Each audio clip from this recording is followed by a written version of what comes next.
All right. Good morning, YouTube. Here it is, Saturday. Not quite 12 o'clock, but here I am with another video. Um, Today in my neighborhood, it's like an overcast today. I'll let you look and see what's going on here. This is my yard and where I live at and stuff.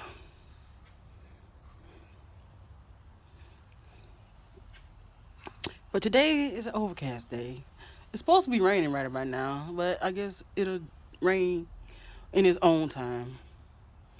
Whatever the case may be. But I'm here with another video and to do some more chatting about me, of course. About me. So to pick up where I left off Friday, when the day that the prison decided to fire me. It was an unusual day. I wasn't expecting anything, but it was unusual. I went to work like normal, and I wasn't even there an hour before I was called to the office. And the people, they asked me all kind of questions, and I tried to deny it at first, but then they went showing me proof and pictures and letters. I was like, oh, wow. So I was caught. They fired my ass, and I turned over my equipment and left the scene. But shockingly, the news had already spread in town already in Arcadia that I was fired. God, my God, I wasn't even ready for that. One of my good friends, older lady, she called me because she had got the news. I'm like, wow, I just got fired. How I got the news? How y'all got the news so fast? I ain't told nobody. I didn't tell nobody, but somebody told somebody, and the ball was rolling. So, everybody was speculating about what I got fired for, and I never said anything about why I got fired, but I got fired at the prison for trying to be Miss Pen Pal. Falling up with somebody else because they was being Miss Pen Pal too. So that's what I got for following. So, but I don't regret it because that wasn't the job for me anyways. It wasn't. It was just too much for a young girl like me. It was too much. And as bad as I want to be there and work there, it just wasn't the job for me. I thought it was the job for me, but it wasn't because I couldn't be myself at the job. I could be quirky, I can be comedic and stuff like that. So I couldn't be that way. I always had to be serious. And that's not my personality. I can be serious when the time permits me to be serious, but I like to be pretty much laid back and chill. I don't like to get upset unless I'm pushed to the point of being upset, and then all hell gonna break out. But I had this one lady that I was working with at the prison, the old lady, and she just stayed nagging me about everything. Oh, you can't wear hoop earrings. You can't do this. Your outfit fitting too tight. And all that stuff. Just stayed on me for nothing. It was just so nerve-wracking. I hated to go to work at that prison. I'm so glad that I'm not there now. That's a car passing by. I take that as a lesson learned. And then when I got fired and I came home to my boyfriend, slash future husband, he didn't take it too well because then he knew that he would have to take up the slack in the house, which he didn't want to do because he never kept a job long enough. It was always somebody's fault as to why he's quitting the job or why the job ain't working out. So I really had to scramble to find another job, which I did find one. I found one at the local daycare here in Arcadia, RCMA, and I worked there. I started out in the classroom, in the toddler classroom. It was okay for the most part, but I wasn't a person that was in love with kids like that at the time. So I did it, because it paid the bills and all that. And plus, I got to see my best friend that worked there too. So I was like, okay, I can do this. And then I started doing other things and applying myself. And then I started working with the social worker. I switched job positions and started working with the social worker, but that didn't last long either because eventually summer came and then everybody was getting laid off, and I was the last to get hired, so that was it for me.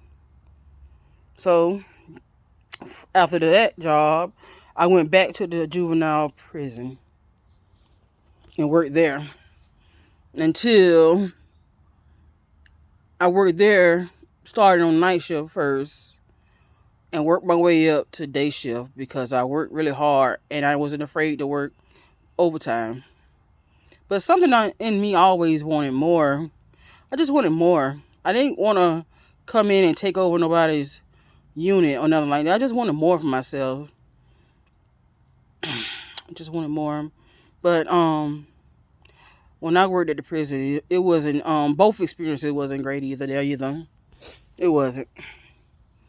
The first time I worked at prison, it was like wow. And I had two men, two staff after me. I won't name drop those names either. But it was two men, one both of them worked at the prison, and they was after me. They was after me constantly. So I was like, what the hell? What the hell is going on? You know? And that went on for a little bit, and then when I got hired back the second time, it didn't pick up. The two men that was after me during the first time around, they didn't bother me as much and stuff like that. So that was a relief. That was a relief, but the job was good. I liked the job. I like working with the kids, the older kids at that.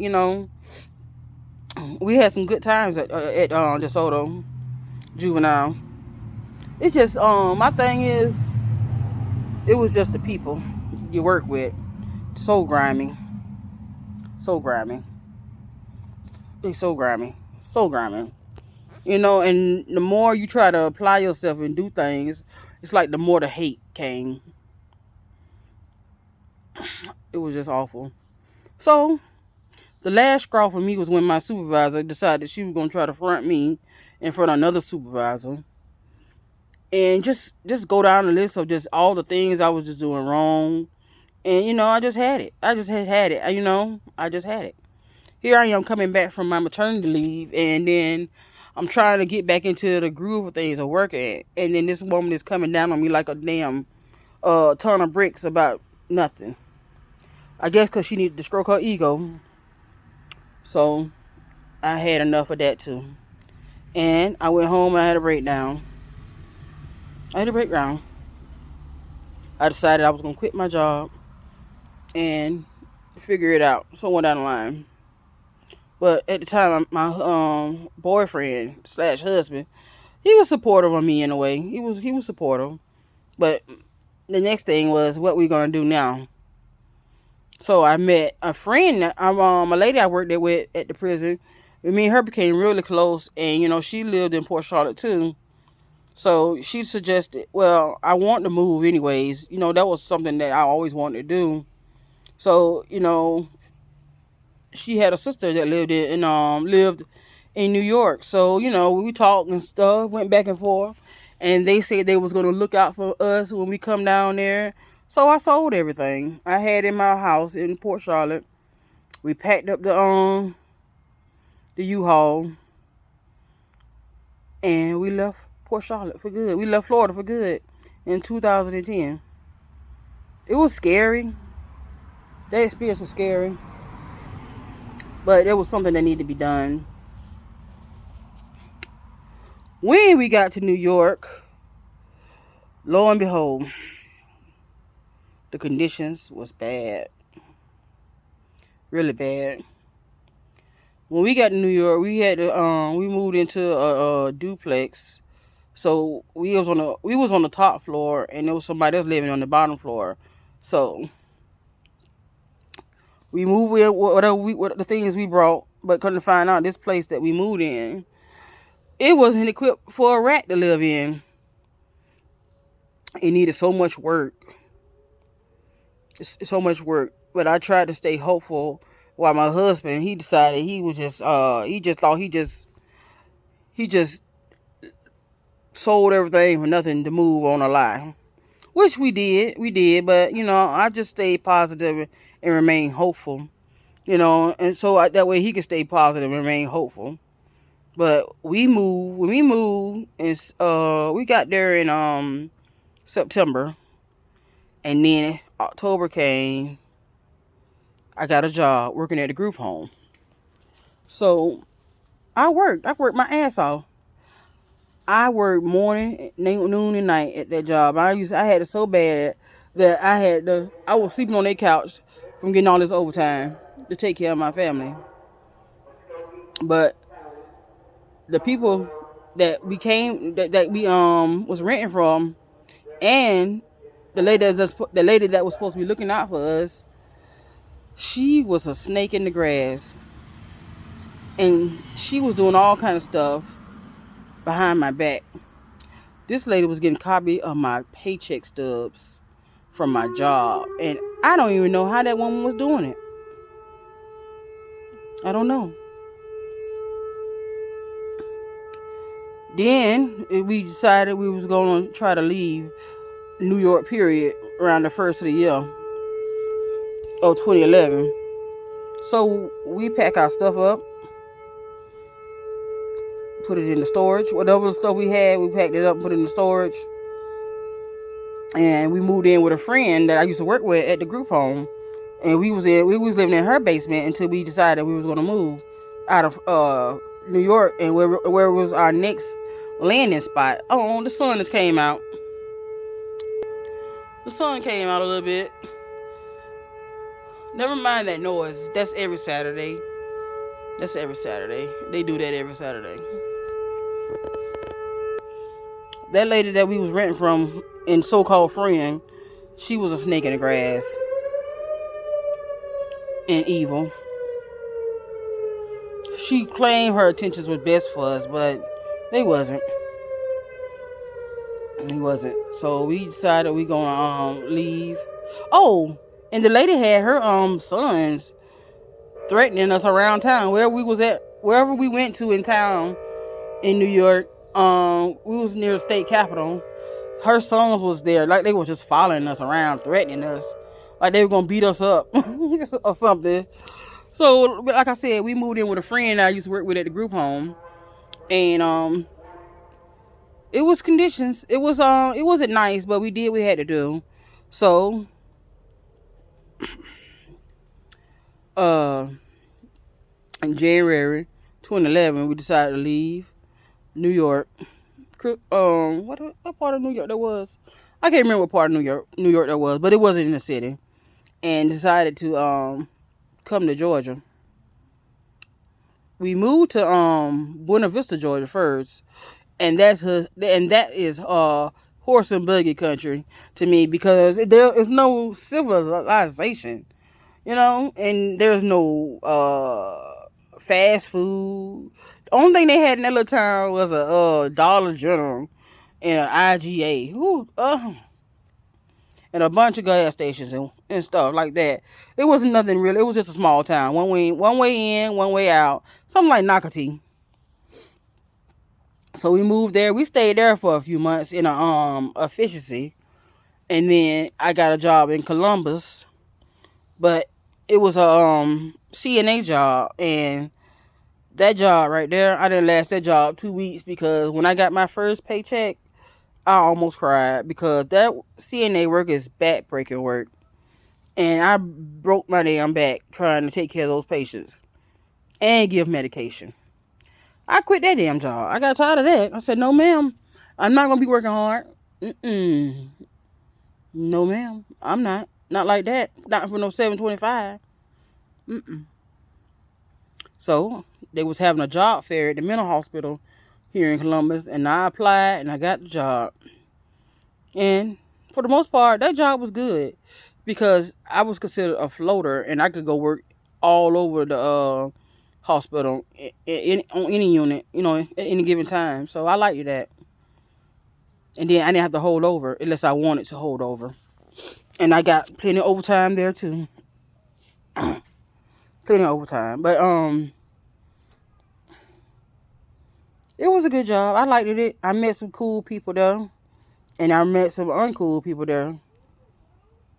I remember one time, this boy, he didn't like me for some odd reason, which I wasn't trying to like him. I wasn't trying to have nothing with him anyways. But it's like he just had to always find a way to pick at me.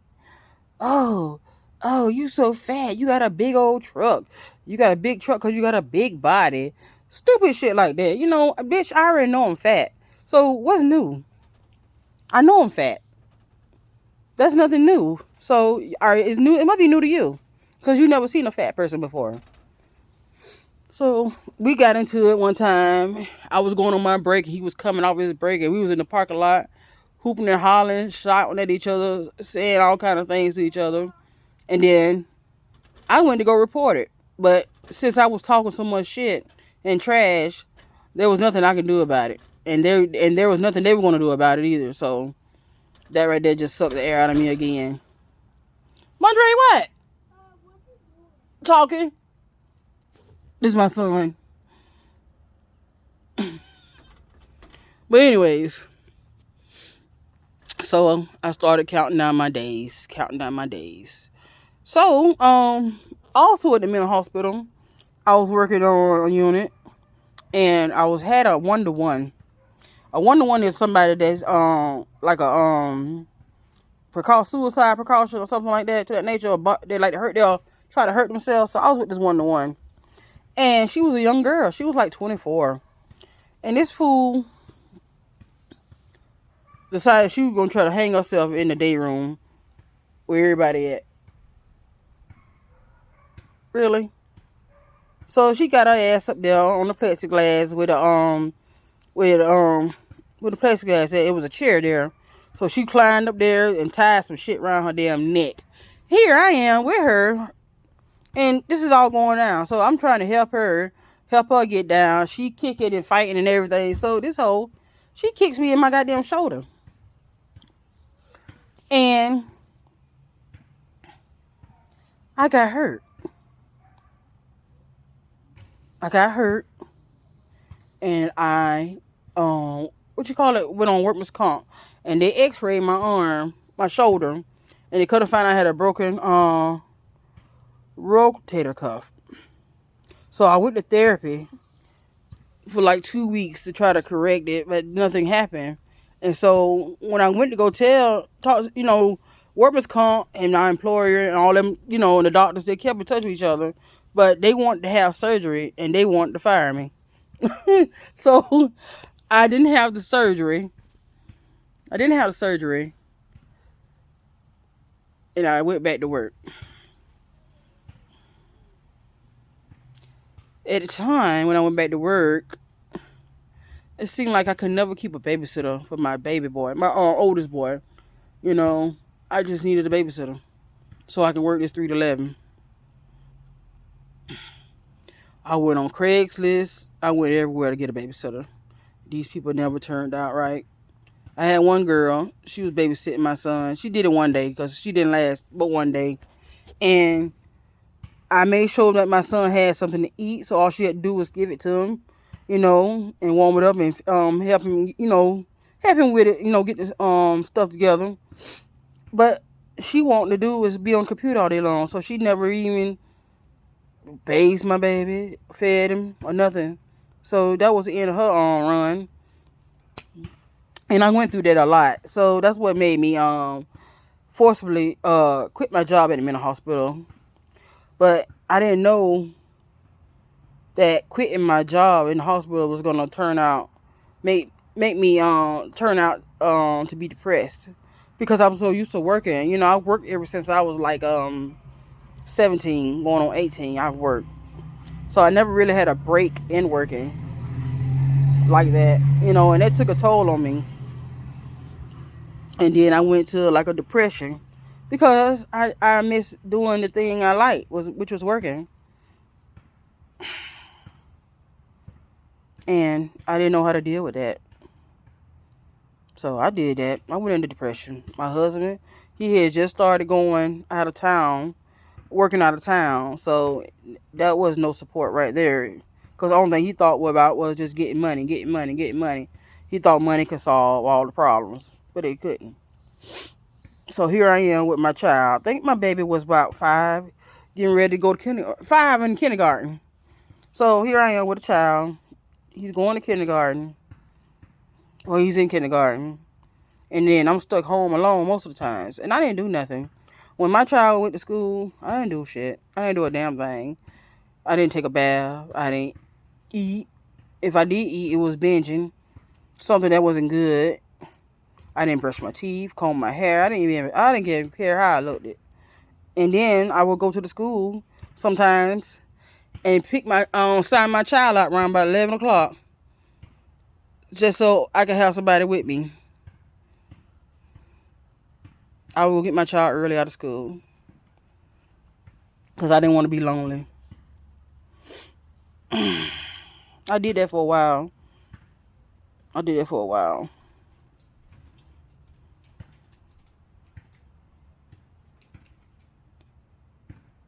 Yeah. He didn't understand what was going on, but I did that. So YouTube, I'm going to end this video right here. And I'll pick up again another time. And y'all have a blessed Saturday. And stay safe. Thank you for watching.